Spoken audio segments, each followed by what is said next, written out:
Hi, Assalamualaikum. We choose MRMS Innovation Enterprise as our company name.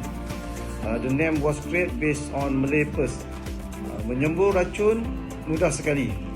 That has been short form. This name was chosen because it is easier to pronounce as MRMS rather than menyembur racun mudah sekali. As a direct translation to menyembur racun, which is a praying pesticide, our customer will realize that our nature of business is on agriculture sector. We choose this nature of business because we are the earlier batch of farmer in our selected location Padang district that have been using drone to such content. Meter per second.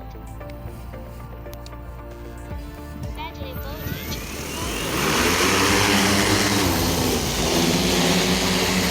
Our nature business is focusing more on agriculture service by invented spraying of pesticide using drone for all targeted farmers that having difficulty in time constraint by using the old traditional method.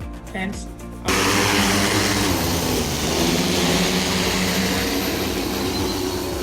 di sana lu, dia start sana kan. Keluar ayah. Turun balik. The motto of our company is progressive, quality and responsive. We will make sure customer get these three things when using the service from our company. And our company slogan is all can do it. Even it looks simple, but we choose because we want everyone not to give up on something. Everything can definitely be. Our company vision is all our customer will get service with exceptional value and professional service are provided.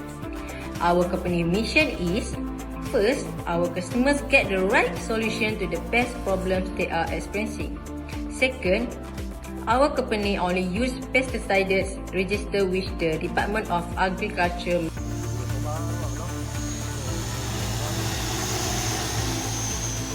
In MRMS, we have the CEO. CEO is Mr. Zul Helmi, and we have the technical engineer, manager, technical manager, manager of marketing, and manager of accounting. And in the below the technical manager, we have drone pilot, 2 drone pilots.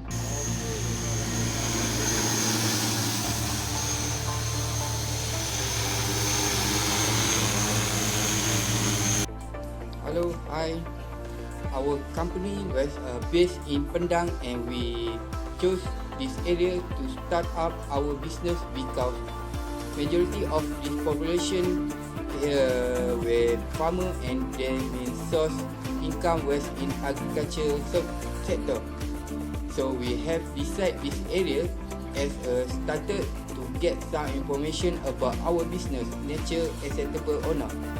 We started in Padang area to analyze acceptance from local farmer before we enter outside Padang area. This is demographic plan in. To expand our business to the world, we use social media platform to promote our business. Basically, we use Facebook and website. In Facebook, our target audience is older generation as farmers tend to be from that generation. So in this way, we can introduce our drone services to make their job faster and easier. In websites, we provide all the details about our company services for any booking inquiry. We also provide a link for customer to book through WhatsApp and a contact number to make the booking process. Tu dia, come back. Tu dia patah balik sini. Habis Paddy dia turun sini balik no. Tu dia. Belia Paddy pun habis. Tu dia macam robot. Tu dia. Puas hati Oh, tu dia. Lihat landing time. Tu dia Paddy pun habis. Habis bang.